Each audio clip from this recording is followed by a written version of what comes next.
Warm welcome to all of you to again one more chapter of standard 9th and that is lines and angles. आज हम lines and angles chapter के पूरे concepts उसके समझेंगे और अच्छे से समझ लेंगे ताकि आगे चल करके कोई प्रॉब्लम नहीं आए। अब लाइन्स एंड एंगल्स ये जो चैप्टर है ये ज्योमेट्री का चैप्टर है। अगर हम मैथ्स है, जैसे साइंस में बहुत सारी ब्रांच है, मैथ्स में भी there are so many branches, तो उसमें टू कैटेगरी कर से, एक तो होता है अरिथमेटिक एंड दूसरा होता है ज्योमेट्री। तो ये ज्योमेट्री का चैप्टर है। अब जब फर्स्ट स्टैंडर्ड से मैथ्स पढ़ना शुरू किया तो आपने नंबर्स को पढ़ा, बट शायद फोर्थ स्टैंडर्ड से आपको ये ज्योमेट्री इंट्रोड्यूस हुआ। तो ज्योमेट्री क्या है सबसे पहले ये देखते हैं, क्योंकि ये लाइन्स एंड एंगल्स है वो ज्योमेट्री का बेबी है, तो उसके बाप को समझना जरूरी हो जाता है। तो geometry is a maths with various figures, lines, angles, रे, ये जो सारा है उस वो ज्योमेट्री में आते हैं। फिर क्वाड्रिलेटरल्स, पैरेललोग्राम, पेंटागन, हेक्सागन, बहुत सारे सर्कल्स, ये सारे ज्योमेट्री के जो वेरियस शेप के रिलेटेड का मैथ्स है। अब ये चैप्टर का नाम है लाइन्स एंड एंगल्स। तो लाइन किसे बोलते हैं, एंगल किसे बोलते हैं, इसको समझना बहुत जरूरी है। हम बहुत बेसिक से लेंगे ताकि आपके दिमाग में अगर शायद लोअर क्लास में कोई कंसेप्ट कच्चा रह गया है और या तो कुछ कंफ्यूजन है तो वो आपको रिमूव हो जाए। ओके, तो ये ज्योमेट्री है। कोई भी शेप आप ले लो, उसकी शुरुआत कहाँ से होगी? तो शुरुआत होगी पॉइंट से। तो पॉइंट जो है ये है पॉइंट पी। ओके, तो पॉइंट को कोई डायमेंशन नहीं है, dimension means length, breadth, height, इसको डायमेंशन बोलते हैं। तो पॉइंट को कोई डायमेंशन नहीं है, उसके पास खाली पोजीशन है कि ये मेरा पॉइंट पी यहाँ पर पड़ा हुआ है। पॉइंट को हम हमेशा कैपिटल लेटर से ही डिनोट करते हैं, कभी भी पॉइंट को स्मॉल लेटर से डिनोट नहीं किया जाता। इतना पॉइंट के बारे में है। और हम फिफ्थ चैप्टर में भी पढ़े कि यूक्लिड ज्योमेट्री में पॉइंट इज अनडिफाइंड, क्योंकि वहीं से सारी चीजें शुरू होती है, तो उसका कोई डेफिनेशन नहीं है हमारे पास। ओके, अब पॉइंट के बाद आते हैं हम लाइन के ऊपर। हमारा ये चैप्टर का नाम है लाइन। ओके, अब मेरे पास ये एक पॉइंट है, उसके बाद दूसरा, तीसरा, चौथा पॉइंट, तो ऐसे बहुत सारे पॉइंट्स जब एक साथ में अरेंज होते हैं साइड बाय साइड, एक दूसरे के बाजू में, तो ये हो गई मेरी लाइन। तो ये जो लाइन है उसको हम स्मॉल लेटर से ही डिनोट करेंगे। और ये जो दो साइड में एरोज है, ये दो एरो है, that shows it can go both the direction, in both the direction infinitely, मतलब कि ये इनफाइनाइटली यहाँ पर भी और it can extend in both the direction. अब ये लाइन के ऊपर एक पॉइंट है P और ये दूसरा पॉइंट है Q। So point P and Q are on this line L। तो इसको मैं symbolically I can write line PQ भी बोल सकती हूँ, लाइन QP भी बोल सकती हूँ, या तो लाइन L भी बोल सकते हैं अपने इसको। अब टू डिटरमाइन वन लाइन, अगर मुझे एक लाइन को डिटरमाइन करनी है तो I need minimum two distinct points. दो अलग अलग पॉइंट मुझे चाहिए एक लाइन को डिटरमाइन करने के लिए, मतलब कि P एंड Q ये दो पॉइंट्स है वो एक लाइन को डिटरमाइन करते हैं, मतलब कि मिनिमम दो पॉइंट्स और डिस्टिंक्ट अलग अलग चाहिए, राइट। उसका converse, two distinct point can be simultaneously on one and only one line. दो डिस्टिंक्ट पॉइंट, दो अलग अलग पॉइंट, अगर मैं बोलती हूँ point P and point Q ये लाइन L पर है, तो ये लाइन दूसरी लाइन M पर दोनों साथ में नहीं हो सकते। ओके, सो दोनों पॉइंट साथ में एक ही वन एंड ओनली वन एक ही लाइन के ऊपर हमेशा रहेंगे। This is the basic. So एक लाइन को डिटरमाइन करने के लिए दो पॉइंट्स चाहिए। अब एक 3 पॉइंट्स है, एक प्लेन है ये, this you can imagine this as a plane. तो एक प्लेन के ऊपर 3 पॉइंट्स है, let's say point P Q R, तो all 3 points on the same line, तीनों पॉइंट्स एक ही लाइन पर है। So if 3 or more than 3 points are on the same line, they are known as co-linear point. Co means एक ही, linear means line, एक ही line पर है तो they are known as co-linear points. 3 or more than 3 points, क्योंकि दो points तो एक लाइन पर रहेंगे ही रहेंगे, तो जब 3 और more than 3 पॉइंट्स आएंगे तभी हमको देखना है कि वेदर दे आर कोलिनियर और नॉन कोलिनियर। ओके, अब यहाँ पर पी क्यू आर ये पॉइंट एस है, सो पी क्यू आर कोलिनियर है, but P Q R S R non collinear point because S जो है वो लाइन एल पर नहीं है। ओके, तो I hope this is clear. Collinear points means 3 or more than 3 points on the same line. Non collinear they are not on the same line. तो ये हो गया collinear and non collinear points की बात हो गई। Okay, अब फिर से अपने लाइन के ऊपर चलते हैं। ओके, तो ये मेरी लाइन है, this is my line L. यहाँ पर एक पॉइंट P है, यहाँ पर दूसरा पॉइंट है Q। ये लाइन PQ है या तो लाइन L है। अब ये लाइन जो है इसको मैं यहाँ से काट दूं, पॉइंट P से मैंने काट दिया, ये क्या हो गया, ये हो गया रे। तो रे क्या है, तो रे ये हो गया रे PQ। So ray has one end point, line has no end point, line को कोई एंड पॉइंट नहीं, it can extend both the direction infinitely, whereas ray has one end point that is known as a starting point of a ray।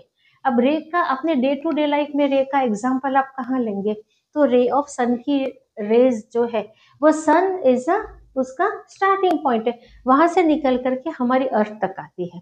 So ray has one end point and it may travel in one direction infinitely, एक ही direction में infinitely वो जाती रहेगी। So we can not measure ray, ray का भी आपके पास कोई मेजर नहीं होगा। तो रे जो है इसको सिंबॉलिकली अपन रे पी क्यू बोलेंगे। तो अगर मैं लिखती हूँ this is ray P Q means P is a starting point, ये ray P Q is not equal to ray Q P, ये रे क्यू पी नहीं है। ओके, ये क्योंकि Q is not the starting point of this रे। अगर यहाँ पर एक तीसरा पॉइंट है R, ओके, तो इसको मैं रे पी आर बोल सकती हूँ, रे पी क्यू और पी आर बोल सकती हूँ, यस बोल सकती हूँ, क्योंकि ये यही डायरेक्शन में जा रहा है। तो ये हो सकता है ray P Q is equal to ray P R हो सकता है, but ray P Q is equal to Q P नहीं हो सकता। जो स्टार्टिंग पॉइंट है वो मुझे पहले मेंशन करना है रे के बारे में। ओके, ये बात तो हमको समझ में आ गई कि रे क्या है। ओके, अब ये है मेरा एक रे, यहाँ पर ये है suppose A B, ray A B, right, A is a starting point. अब दूसरा रे है, ये है मेरा अनदर रे, रे ए सी। ओके, तो ये क्या हो गया, ये हो गया एंगल। सो एंगल क्या है, तो angle is a combination or union of two raise, दो रे मिल करके एक एंगल बनेगा। बट उसके अंदर कंडीशन हमको क्या चाहिए, तो two rays having common starting point, उनका स्टार्टिंग पॉइंट कॉमन ही होना चाहिए, तभी वो एंगल हो जाएगा। Okay, so two rays having a common starting point, ये बन गया मेरा एंगल।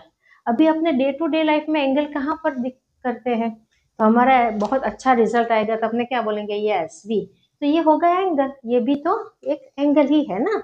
अभी ये बोलते कि हाँ मेरे में बहुत ज्यादा स्ट्रेंथ है, तो ये भी हो गया एक एंगल हो गया, right. So this are the various examples of angle.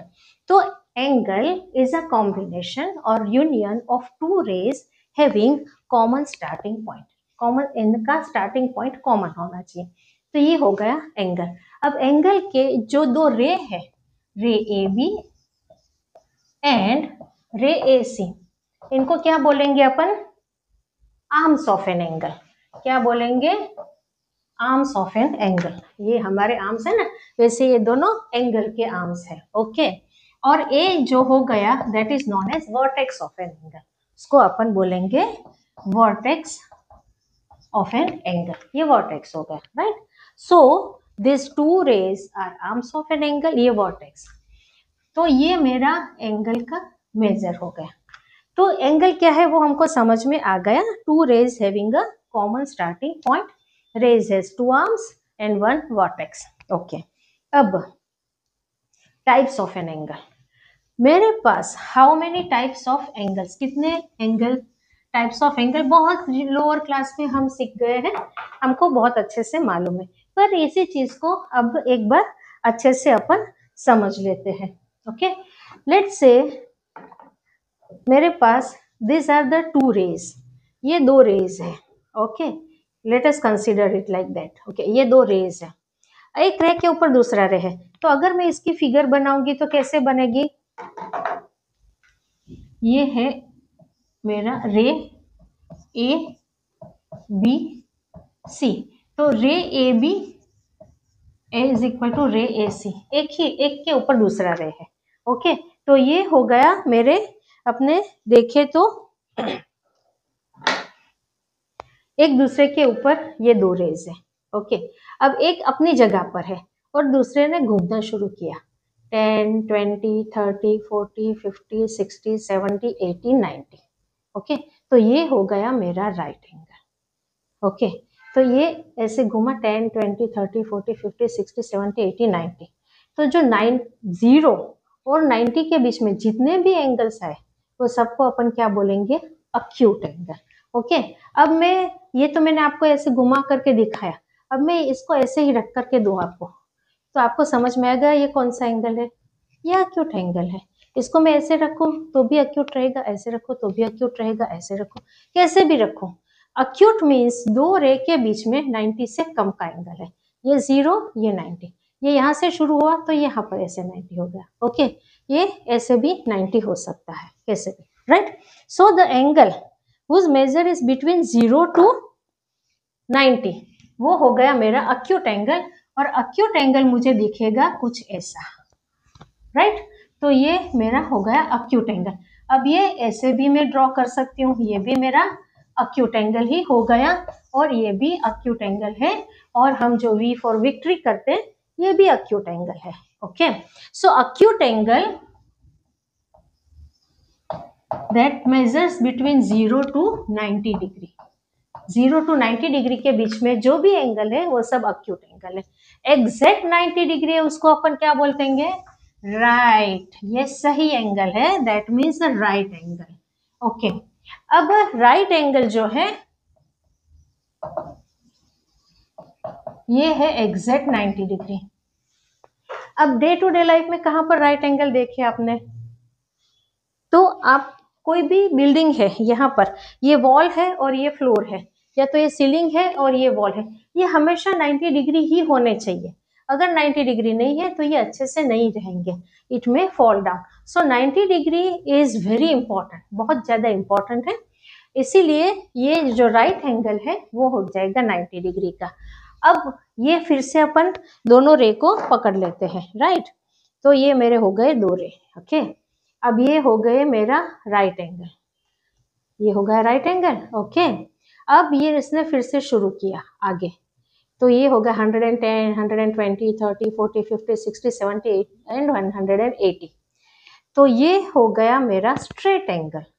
तो ये हो गया 90, और 90 से 180 के बीच में जो भी एंगल आएंगे वो सारे बोलेंगे ऑब्ट्यूस एंगल, उनको अपन ऑब्ट्यूस एंगल बोलेंगे। और ये जब ये हो गया स्ट्रेट एंगल, अब ये किसी और चीज भी तो ये हो सकती है ना, ये मैं स्ट्रेट बोलूं तो इसको लाइन भी मैं बोल सकती हूँ। ओके, तो अभी अगर अपन इसको ले तो ये जो है मेरा, ये हो गया मेरा ऑब्ट्यूस एंगल। ओके, यहाँ पर मेरा 90 है, सो ये 90 से बड़ा है, ये 90 से छोटा है, तो ये अक्यूट हो गया, और ये घूमता घूमता यहाँ आ गया, ये हो गया स्ट्रेट एंगल। ओके, तो ये स्ट्रेट एंगल है, स्ट्रेट एंगल मीन्स 180 डिग्री। तो अपन ये रे है और ये सपोज रे ओ ए है, और ये ऐसे घूमता घूमता आ गया रे ओ बी। ओके, तो ये हो गया स्ट्रेट एंगल। तो स्ट्रेट एंगल को, ये स्ट्रेट एंगल 180 डिग्री, तो ये बी ओ ए, ये 3 पॉइंट्स है, तो ये इसको मैं स्ट्रेट एंगल भी बोलूंगी। O A and O B are the arms of an angles, ये दोनों आर्म्स हो गए। कुछ और मैं बोल सकती हूँ ये तीनों पॉइंट के बारे में, कहना इससे समथिंग एल्स, कुछ और। तो BOA ये 3 पॉइंट्स कुछ relation, yes they are collinear points. तो अगर if I have to proof, हमको यही 9th में ही अब सारी चीजें प्रूफ करने की आएगी। तो अगर मुझे कोई 3 पॉइंट्स को कोलिनियर प्रूफ करना है तो मुझे उनका 180 डिग्री का एंगल में है वो मैं दिखा दूं तो वो कोलिनियर हो जाएंगे, या तो मुझे इसको एक लाइन प्रूफ करना है तो भी मैं इसको स्ट्रेट एंगल प्रूफ कर दूंगी तो भी ये एक लाइन हो जाएगी। सो अब अभी तक हमने देखा 0 degree acute angle 0 to 90, 90 degree right angle, 90 to 180 obtuse angle, 180 degree straight angle. Okay, straight angle का मेजर होता है हमेशा 180। अब फिर से हम अपन ये जो हमने एंगल किया था वो करते हैं। ये हो गया acute, ये हो गया मेरा राइट, ये हो गया obtuse, ये हो गया मेरा स्ट्रेट एंगल। अब ये खड़ा तो नहीं रहेगा ना, फिर से ये तो घूमना शुरू करेगा, तो ये घूमता घूमता ये फिर से आ गया। तो अब यहां से मैंने घुमाना शुरू किया तो ये हो जाएगा मेरा रिफ्लेक्स एंगल। सो अब मैं आपको ऐसे दूं ये, तो आप क्या बोलोगे, ये तो अक्यूट एंगल है मैम, ऐसा ही बोलोगे ना। और ये ऐसे, सो रिफ्लेक्स एंगल इज, ये हम कोई और टाइप का एंगल नहीं बोलते हैं। अगर मैं घूमते ये मेरा एक, so basically we have only 3 types of angle, acute angle, right angle, obtuse angle। Straight angle को अपन लाइन बोलेंगे, 0 डिग्री का कोई एंगल बनता नहीं है, एक के ऊपर दूसरा रे है। बट ये मैंने एक बार ये एंगल ड्रॉ किया, ओके। आपको पूछूंगी, आप बोलेंगे ये है OA, मेरा एंगल हो गया AOB, ओके। तो AOB है वो आप बोलोगे अक्यूट है, बट अगर मैं यहां से यहां एरो लगाऊंगी, इफ आई आस्क यू कि अब ये एंगल कौन सा है, तो ये हो गया रिफ्लेक्स एंगल। अगर मैं इसको यहां से यहां एरो लगाऊंगी तो ये हो गया अक्यूट, बट अगर मैं बाहर से आती हूं तो ये हो गया रिफ्लेक्स एंगल। सो रिफ्लेक्स एंगल के खाली टर्मिनोलॉजी में डिफरेंस है। अब सपोज ये एंगल है मेरा 60 डिग्री का, सपोज, राइट। तो अगर मुझे 60 डिग्री का रिफ्लेक्स एंगल लेना है तो मुझे क्या करना पड़ेगा कि मेरा रे पूरा घूम करके यहाँ पर आएगा तो वो घूमेगा 360 डिग्री। देखो ये है, ये हो गया 180, 180 से ये हो गया रिफ्लेक्स और फिर से आ गया घूम करके, तो 180 plus 180 that is equal to 360।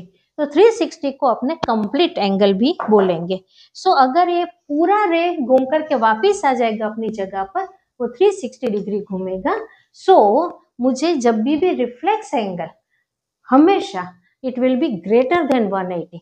So reflex angle का मेजर 180 टू 360 के बीच में ही होगा, और रिफ्लेक्स एंगल मुझे फाइंड करना है तो 360 minus the measure of an angle will give me the measure of reflex angle, वो हो जाएगा मेरा रिफ्लेक्स एंगल। तो एंगल के बारे में इतना आपने हमेशा से सुना होगा कि angle is a combination of two rays having a common starting point।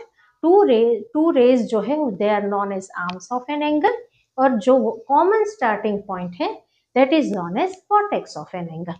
okay, now we have basically 5 types, मतलब कि ऐसे बोले तो 0 degree there is no angle, acute angle 0 to 90 degree, right angle 90 degree, 90 to 180 obtuse angle, 180 to 360 that is a reflex angle।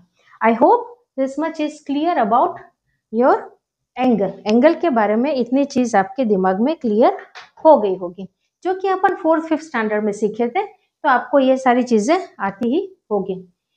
Okay, अब चलते हैं pairs of an angle. Pair means दो, है ना, pair of trousers, pair of spectacles, जो दो होता है तो उसको अपने पेयर्स बोलते हैं। तो पेयर्स ऑफ एन एंगल ये भी हम लोअर क्लास में सीख गए हैं, फिर भी हमको दिया हुआ है।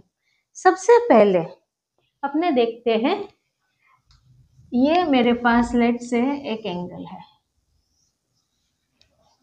Angle AOB, okay. कौन से टाइप का एंगल है, ऑब्ट्यूस एंगल है, 90 से ज्यादा है, ऑब्ट्यूस एंगल है। यहाँ पर मैं एक दूसरी, ओके, OC, अब कितने एंगल मैंने बनाए बोर्ड के ऊपर? How many angles are there? 3 angle है ऐसे देखने जाओ तो। One is angle AOC, another is BOC and third is AOB. Yes or no? Okay, 3 angle है, but there is a relation between AOC and BOC. क्या relation है? तो क्योंकि उनका vertex and one of the arm is common. Okay, so angle AOC and angle BOC, उनका vertex है O और ये एक आर्म OC कॉमन है. तो जो दो एंगल में एक वर्टेक्स और one of the arm out of two एक आर्म कॉमन है तो उसको अपन एडजेसेंट एंगल बोलेंगे. क्या बोलेंगे? Adjacent. Adjacent angles. So adjacent angles, adjacent angle means जो दो एंगल पास पास में है उनका एक आर्म और एक एंगल जो है, एक आर्म और एक वर्टेक्स कॉमन है वो.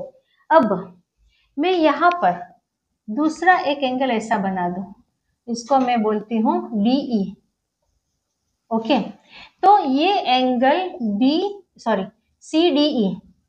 CDE और एंगल COB. ओके, तो इसमें भी ये काम तो कॉमन आया बट वर्टेक्स कॉमन नहीं है, so they are not adjacent angle. ये एडजेसेंट एंगल्स नहीं है. मतलब कि एक आर्म एंड एक वन वर्टेक्स दोनों ही साइमल्टेनियसली कॉमन होने चाहिए. खाली आर्म कॉमन है, एडजेसेंट एंगल नहीं है. खाली वर्टेक्स कॉमन है तो भी एडजेसेंट एंगल नहीं है. दोनों का एक आर्म और एक वर्टेक्स दोनों ही कॉमन होने चाहिए, तभी अपन उसको एडजेसेंट एंगल बोलेंगे. अब मैं एक और बनाती हूँ. ओके, ये हो गया AOB एंड C. अब यहाँ पर भी आपने बोले कि angle AOB and angle BOC, AOB and BOC. Okay, ये दोनों एडजेसेंट है. Are these two angles adjacent? Yes, they are adjacent because O is a common vertex and OC दोनों में कॉमन आर्म है. अगर आप देखो तो यहाँ पर ये जो AOC है तो इसमें ये OC आया और BOC में भी ये OC आया. So one of the arm and out of two एक आर्म और एक वर्टेक्स दोनों में कॉमन है, ये एडजेसेंट है. But what else I can say? इन दोनों का मैं सम करूं, अगर ये इस रेखा में हटा दूं, ओके, तो ये स्ट्रेट एंगल हो गया. Straight angle means sum of two angles has to be 180 degree. तो AOB प्लस BOC में करूं तो it has to be 180 degree. उनका सम 180 डिग्री होगा. So the sum of two angle is 180 degree. उसको अपन बोलेंगे पेयर ऑफ सप्लीमेंट्री एंगल्स. जो दो एंगल के मेजर का सम 180 डिग्री है वो पेयर ऑफ एंगल को सप्लीमेंट्री बोलेंगे. अब यहाँ पर दो चीज होती है. This two angles are making a pair of supplementary, मतलब कि उनका सम 180 है, at the same time they are adjacent angle, वो एडजेसेंट भी है. उसका मतलब क्या हुआ कि the pair of angle which are adjacent and pair of supplementary, उसको अपने एक अलग नाम दिया and that is known as linear pair. Linear pair is very very, linear means line. तो एक लाइन हो गई ना, एक लाइन में से जब दो एंगल बनते हैं वो हो गई लीनियर पेयर. आगे चल करके बार बार लीनियर पेयर का जिक्र आएगा, तो वो टाइम पर आपको कोई नहीं सिखाएगा कि लीनियर पेयर क्या होती है. तो जब भी लीनियर पेयर आए दिमाग में सबसे पहले आना चाहिए it has to be supplementary, मतलब कि दोनों का सम 180 ही होगा. दूसरा they are always, it has to be adjacent angle, वो एडजेसेंट एंगल होंगे. ओके, सो ये हो गया लीनियर पेयर. लीनियर पेयर हो गया. अच्छा, पेयर ऑफ कॉम्प्लीमेंट्री. ओके, तो ये है मेरे पास right angle. This is a sign of a right angle. क्योंकि आप जब भी बोर्ड पर या कहीं पर भी फ्री स्केच ड्रॉ करते हो तो क्या होता है कि मे नॉट बी एग्जैक्ट 90 ना भी बने, बट अगर ये साइन है दैट मीन्स कि you have to consider that ऐसा। तो ये हो गया मेरा एंगल AOB, और मैं इसको ये एक और, okay. So angle AOB that is equal to 90 degree, कोई डाउट नहीं है, ओके। अब angle AOC plus angle BOC that is also equal to 90 degree. AOC BOC कुछ भी हो सकता है, इट इज नॉट नेसेसरी कि दोनों 45 भी है ही है, दिस कैन बी 40 डिग्री, तो ये हो जाएगा 50 डिग्री, ओके। तो ये जब भी दो एंगल के मेजर का सम 90 है तो उसको अपने क्या बोलेंगे, complementary pair of angle, complementary pair of angle. Complementary means दोनों का सम 90 है।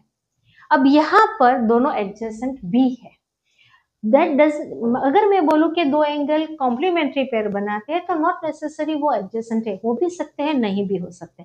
The same way supplementary pair बनाते हैं तो दोनों का मेजर का सम 180 है, नॉट नेसेसरी एडजेसेंट है। अगर एडजेसेंट है तो फिर वो लीनियर पेयर होंगे, ओके। अच्छा, अब मैं आपको एक सिंपल सा क्वेश्चन जो कि अपन 7th स्टैंडर्ड में पढ़े हैं कि मेरे पास एक पेयर ऑफ कॉम्प्लीमेंट्री एंगल्स की पेयर है, ओके।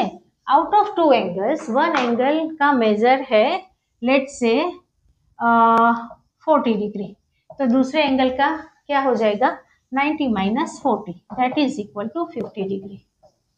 ये मतलब बहुत सिंपल है, मतलब कोई कंफ्यूजन नहीं है इसके अंदर। बट अगर मैं ऐसा बोलूं कि मेरे पास एक एंगल है x डिग्री का, राइट, मुझे उसका सप्लीमेंट्री पेयर का एंगल चाहिए, तो आप क्या बोलोगे, इसकी सप्लीमेंट्री पेयर का एंगल क्या मिलेगा। तो जो मेजर है, अगर मैं यहाँ पर 60 डिग्री रखूं तो आप क्या करोगे 180 माइनस 60, यस। तो ये इसको मैं x सपोज करती हूँ, तो इसका सप्लीमेंट्री पेयर का हो जाएगा 180 minus x and complementary pair का हो जाएगा 90 minus x, yes. So very easy to find the pair of supplementary and complementary, okay. तो हमने देखा pair of supplementary, pair of complementary, adjacent angles, okay, and linear pair, okay. अब आगे चलते हैं। अब तक हमने दो एंगल, दो रेज, मतलब कि उनका एक आर्म कॉमन है नहीं कॉमन है, ये सारी बातें की। अब फिर से लाइन के ऊपर आते हैं, ओके। तो लाइन, दो लाइन है, कोप्लेनर है, मतलब कि एक ही प्लेन में है, तो उनके बीच में कितनी पॉसिबिलिटीज एग्जिस्ट करेगी। तो इधर they will intersect each other और they won't intersect each other, या तो वो दोनों इंटरसेक्ट करेगी या तो नहीं करेगी, ओके। अगर नहीं करेगी तो उनको क्या बोलेंगे अपने, if two lines are coplanar and they do not intersect each other then they are parallel, वो पैरेलल हो गए, ओके। तो दो लाइन या तो पैरेलल है, तो ये दो लाइन है मेरे पास, ये दोनों लाइन L एंड M, तो L is parallel to M, L is parallel to M, मतलब दोनों कभी भी इंटरसेक्ट नहीं करेगी। अब ये कब इंटरसेक्ट नहीं करेगी, तो अगर उनके बीच का ये जो परपेंडिकुलर डिस्टेंस है, if this will remain same, अगर वो सेम रहेगा तभी, then and then only it will not intersect. अगर मैं एक लाइन को ऐसे ड्रॉ करती हूँ और दूसरी लाइन को ऐसे ड्रॉ करती हूँ, आपको बोर्ड पर नहीं इंटरसेक्ट करती हुई दिखेगी, बट लाइन है ना, इट कैन एक्सटेंड, ये यहाँ पर एक्सटेंड, तो आगे चल करके कहीं ना कहीं इंटरसेक्ट कर देगी। Then how do I know, तो उनके बीच का जो परपेंडिकुलर डिस्टेंस है ये सेम नहीं है, यहाँ ज्यादा है यहाँ कम है, okay. So we can say कि दे आर इंटरसेक्टिंग लाइन, दो हमको यहाँ पर नहीं दिखती है फिर भी, ओके। सो या तो पैरेलल है, मतलब कि उनके बीच का, और best example of parallel line is railway का ट्रैक, हम देखते हैं ना, तो वो सेम डिस्टेंस मेंटेन करते हुए जाता है। दूसरा है intersecting line. Intersecting line means दो लाइन एक पॉइंट पर इंटरसेक्ट करेगी, एक दूसरे को कट करेगी। अगर दो लाइन इंटरसेक्ट करेगी तो एक ही पॉइंट में इंटरसेक्ट करेगी, they can never intersect in more than one point. तो ये दो लाइन है, ये मेरी हो गई इंटरसेक्टिंग लाइन, ये एक ही पॉइंट में इंटरसेक्ट करेगी, ये है लाइन AB एंड ये है लाइन सी डी और ये ओ में इंटरसेक्ट करती है। ओके, सो ये दो लाइन है तो एक ही पॉइंट पे इंटरसेक्ट करेगी, एक से ज्यादा पॉइंट पे इंटरसेक्ट कभी भी नहीं कर सकती। तो ये दो इंटरसेक्टिंग लाइन है, कितने एंगल्स बने? 4 एंगल्स, 4 एंगल बने। Okay, angle A O C, C O B, B O D and D O A, these are the 4 angles. Okay, ये 4 एंगल में से ये जो है A O C and B O D, ये दोनों angle, these are known as vertically opposite angle.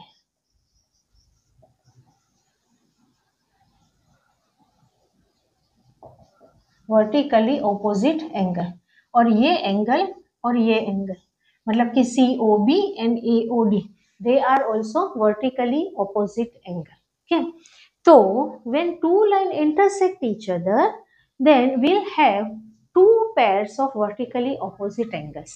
One is AOC and BOD, another pair is AOD and COB. अब ये इनके बीच में अगर मुझे कुछ मतलब if we think more further, so ये जो दो पेयर्स बनी वर्टिकली ऑपोजिट एंगल की, उसमें से ये जो वर्टिकली ऑपोजिट एंगल है, हम लोअर क्लास में भी सीखे कि उनका मेजर सेम होगा। अगर इसका मेजर 60 डिग्री है तो इसका भी 60 ही होगा। अगर इसका 60 है और मैं ये लाइन को मिटा दूं तो ये दोनों लीनियर पेयर हो गई, तो ये हो गया 180 माइनस 60 120, तो ये भी हो जाएगा 120। So if you are given the measure of one angle, you can find the measure of rest 3। Okay, so vertically opposite angle का मेजर सेम है, हमको लोअर क्लास में बोलना, हमने मान लिया। अब 9th में विल प्रूव दैट। अब हम कोई हमको कुछ भी बोलेंगे, हम विदाउट प्रूफ नहीं एक्सेप्ट करेंगे, will prove that and then will accept it. Okay, तो ये हम प्रूफ करेंगे आगे चल करके, बट वर्टिकली ऑपोजिट एंगल्स का मेजर सेम होता है। दूसरी बात ये है कि ये जो दो पेयर बनी उसकी कैरेक्टरिस्टिक्स क्या होगी, तो one pair will be of acute angle, another, अगर एक अक्यूट है तो दूसरी ऑब्ट्यूस ही होगी, it has to be obtuse, और अगर एक राइट है तो दूसरी राइट ही होंगी, है कि नहीं? Yes or no? ये है तो ये मेरी दोनों राइट एंगल हो गए, तो ये राइट एंगल है तो ये भी राइट, ये भी राइट, ये भी राइट। तो अगर दो लाइन एक दूसरे को राइट एंगल में इंटरसेक्ट करती है, तो इसको कौन सी लाइन बोलेंगे अपने? Perpendicular lines. They are known as mutually perpendicular line. So when I say line L and M are perpendicular line, means they intersect each other at 90 degree. एक दूसरे को 90 डिग्री में इंटरसेक्ट करेंगी। सो हमने देखा parallel line not intersect each other, अगर intersect करती है तो वर्टिकली ऑपोजिट एंगल्स की दो पेयर बनेंगी, उसमें अगर 90 डिग्री पर इंटरसेक्ट करती है then they are known as perpendicular lines. तो अगर ये लाइन है L है और ये लाइन को मैं M बोलती हूँ, तो इसको मैं सिंबॉलिकली क्या लिखूंगी? L is perpendicular to the M। Okay, और अगर पैरेलल है तो ये एक L है और दूसरी M है, अगर पैरेलल है तो L is parallel to M। This is a symbol of parallel and this is a symbol of perpendicular line. Perpendicular means they intersect each other at 90 degree. फिर मुझे बोलने की जरूरत नहीं है कि वो, और एक 90 है तो ऑल 4 और बाकी के 3 भी 90 ही हो जाएंगे। तो ये हमने देखा pairs of angles. Okay, pairs of angles के अंदर हमने देखा adjacent angle, complementary, supplementary pair, linear pair, vertically opposite angles. ये बहुत लोअर क्लास में भी हमने देख चुके हैं, तो इसलिए इसके अंदर बहुत ज्यादा कंफ्यूजन है नहीं हमारे पास। ओके, अभी तक हमने जो भी देखा, though it is given in our text book, मतलब कि 9th स्टैंडर्ड के टेक्स्ट बुक में है, बट फिर भी हमारे दिमाग में था। अब जो चीज हम 9th में ही सीखेंगे उसके ऊपर आते हैं, दैट इज द थ्योरम। जैसा मैंने पहले भी बोला कि अब पहले हम छोटे थे, हमको बोल दिया वर्टिकली ऑपोजिट एंगल्स का मेजर सेम होता है, हमने मान लिया बहुत अच्छे बच्चे बन करके। अब हम नहीं मानेंगे। अब वी नीड अ प्रूफ, तो थ्योरम्स। तो थ्योरम किसे बोलते हैं? हमने 5th चैप्टर में भी देखा कि ज्योमेट्री में पोस्टुलेट्स होते हैं और थ्योरम्स होते हैं। पोस्टुलेट्स या तो एक्सियोम्स अपने बोले। एक्सियोम्स क्या है? तो that we will accept without proof. Euclid ने बोला, हमने मान लिया, क्योंकि Euclid is a father of mathematics. वो जो फादर बोलते हैं वो तो मानना पड़ता है। तो वो दैट दोज आर एक्सियोम्स। थ्योरम ये है कि थ्योरम के अंदर वी नीड प्रूफ। अब कैसे proof they?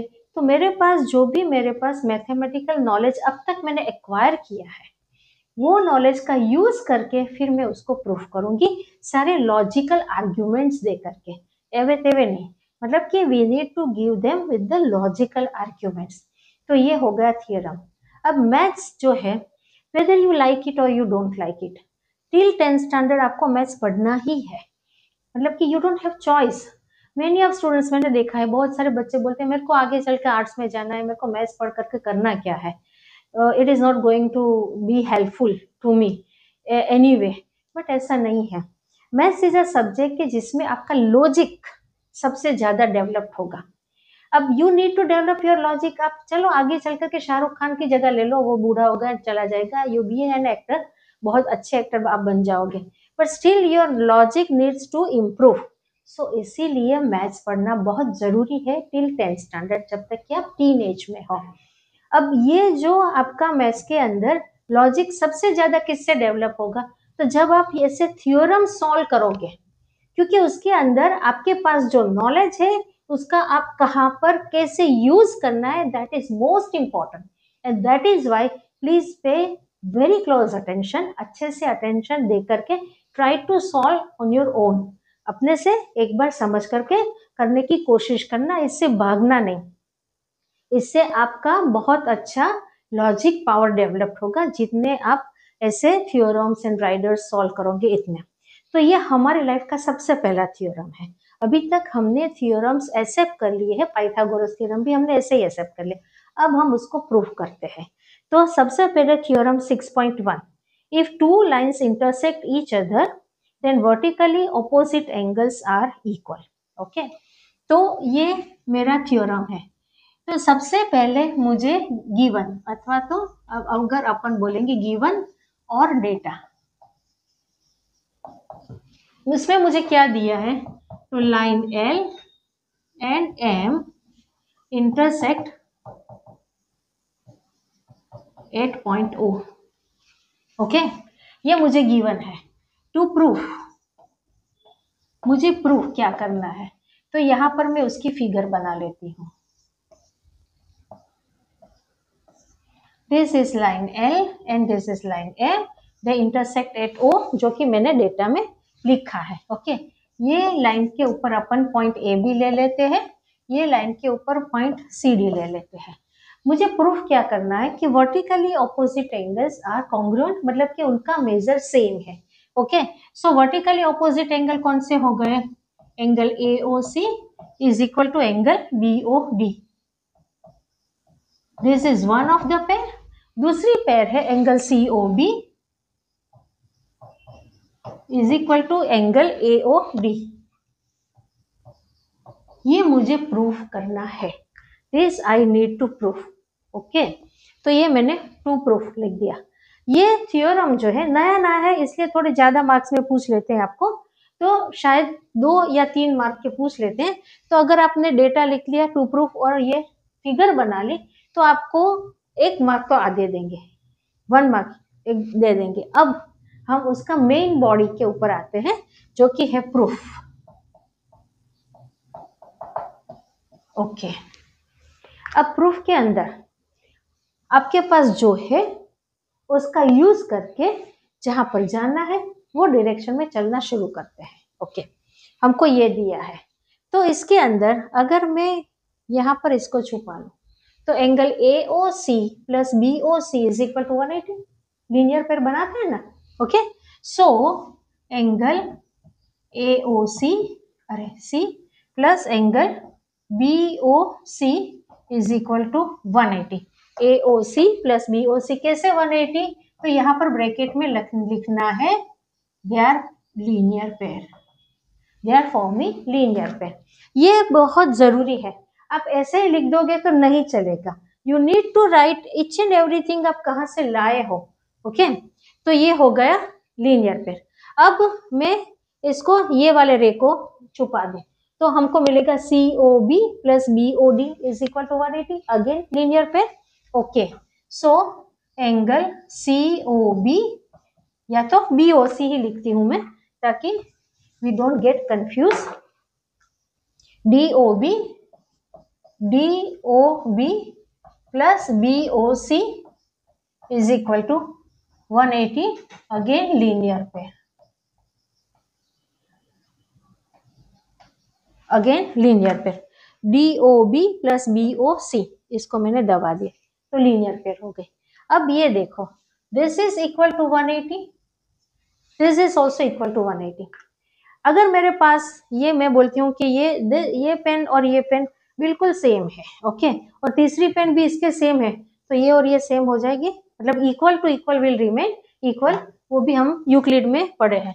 That means I can say angle AOC plus BOC that is equal to angle BOD plus sorry DOB, हाँ, BOD plus BOC. This is equal to this, AOC plus BOC is equal to BOD plus BOC, right? Equal will subtracted, ये दोनों is equal to के equation हो गया, equal को मैं काट दो तो इट विल रिमेन इक्वल। सो मुझे मिल गया angle AOC is equal to angle BOD। ये हो गया जो मुझे प्रूफ करना था। Yes, so hence proved.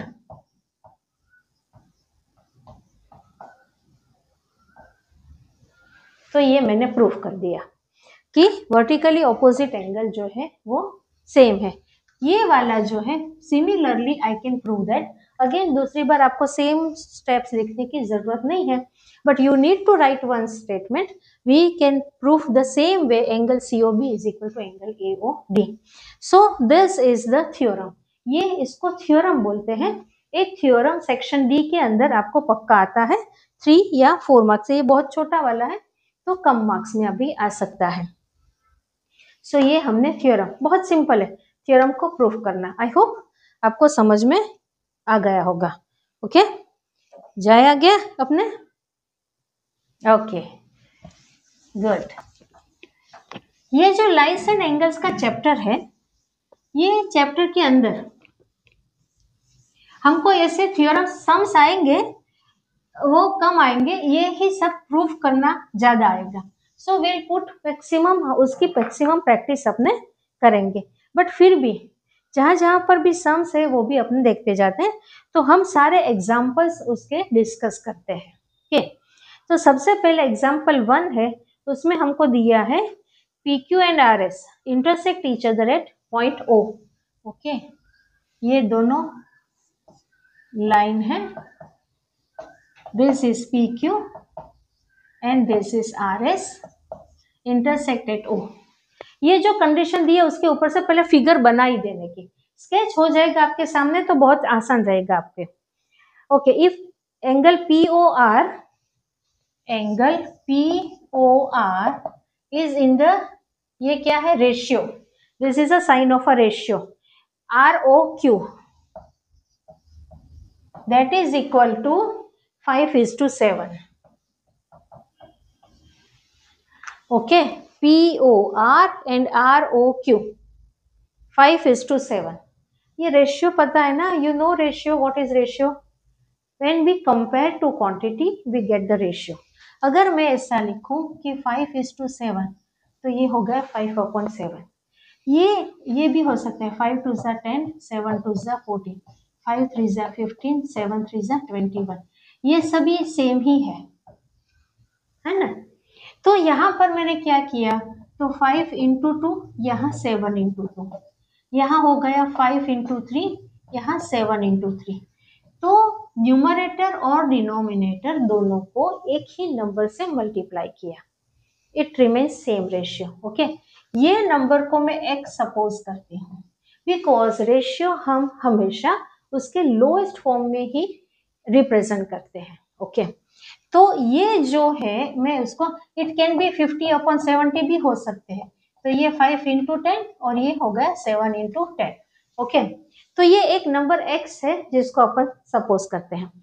तो ये जो है मेरा एंगल POR, ये मेरा हो गया 5x का मेजर, ROQ ये हो गया 7x। ओके, अब x क्या है वो समझ में आ गया। अब ये देखो POR एंड ROQ ये दोनों लीनियर पेयर बनाते हैं। ओके, तो इनका मेजर का सम क्या होना चाहिए 180 डिग्री, बिकॉज वो लीनियर पेयर बनाते हैं। तो ये हो गया 180। 5 + 7 = 12। 12x is equal to 180 degree. So x is equal to 180 divided by 12 क्या हो जाएगा 180 डिवाइडेड बाय 12 करें अपने तो 6 2 6 15। ओके, तो x is equal to 15। मुझे x नहीं मांगा है, I am asked the angles ये। सो POR क्या हो जाएगा 5 × 15 और ये हो जाएगा 7 × 15। तो 15 5 75 डिग्री और ये हो जाएगा 15 7 105। ओके, सो आपको x पर नहीं, मतलब you don't have to rather stop at this point. आपको x की वैल्यू नहीं मांगी है, ये x तो हमारा ये आया, मतलब हमको 12 से मल्टीप्लाई करना है। Okay, so 5 × 12 and 7 × 12 this will give you the measure of both the angles. Okay, आपकी टेक्स्ट बुक में और मेथड से किया हुआ है, you can use any of the method. सारे मेथड मैथमेटिकली करेक्ट है, बट आगे चल करके जब भी आपको ऐसे रेशियो वाले सम्स आए तो आप ये x वाले मेथड करोगे तो वो आपको ज्यादा इजी रहेगा। इट इज लेस कंफ्यूजिंग, आपको कंफ्यूजन कम होगा। ये जो एग्जाम्पल नंबर 2 है, इस बहुत बच्चे बार बार इसमें कंफ्यूज होते रहते हैं, तो एक बार अच्छे से समझ लेना ध्यान दे करके, तो नहीं आप कंफ्यूज होगे। दूसरा ये है कि आई विश कि आप में से बहुत सारे बच्चे आगे चल करके JEE की मतलब कॉम्पिटिटिव एग्जाम दोगे आप, तो बाय दैट टाइम आप इतनी छोटी छोटी चीजें नहीं काउंट करोगे, तो आपके दिमाग में सर्टन थिंग्स एकदम क्लियर रहेगी, तो आपको बहुत हेल्पफुल रहेगा। तो ये ऑल्सो है, तो ये example, but this also you can use as a theorem, या तो हमेशा के लिए सही होगा। तो ये अपने देखते हैं एग्जाम्पल 2 हमारी टेक्स्ट बुक का। इसमें हमको दिया है कि ये एक लाइन है, दिया है इफ रे OS stand on a line POQ. So POQ is a line. This is a line PO and Q और यहाँ पर है रे OS। ओके, तो अब सबसे पहले मुझे इतना तो समझ में आ गया कि POS + QOS is equal to 180। Yes or no?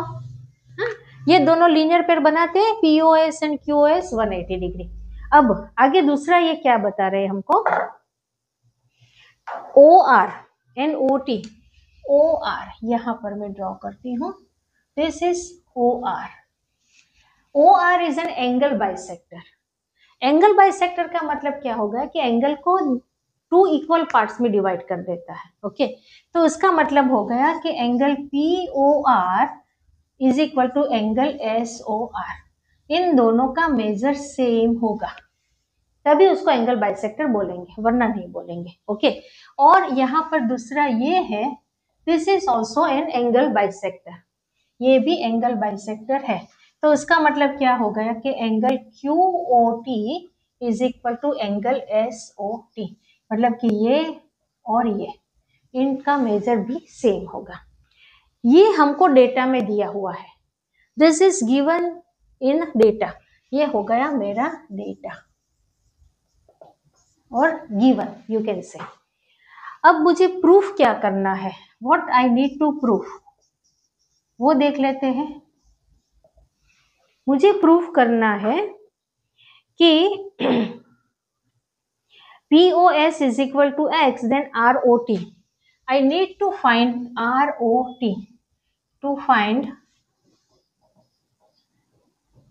angle ROT. ये वाला एंगल मुझे चाहिए। कौन सा चाहिए? ये वाला एंगल हमको चाहिए, राइट? ओके। अब मुझे बोला है कि angle POS is equal to x, ये मुझे बताया है। POS is equal to x, okay. Then angle QOS क्या हो जाएगा? 180 माइनस एक्स। अगर ये x है तो ये हो जाएगा, इसको यहां से यहां मैंने कर दिया 180 minus X, right? Angle POS is equal to X, that is given. हमको दिया है angle POS is equal to X, right?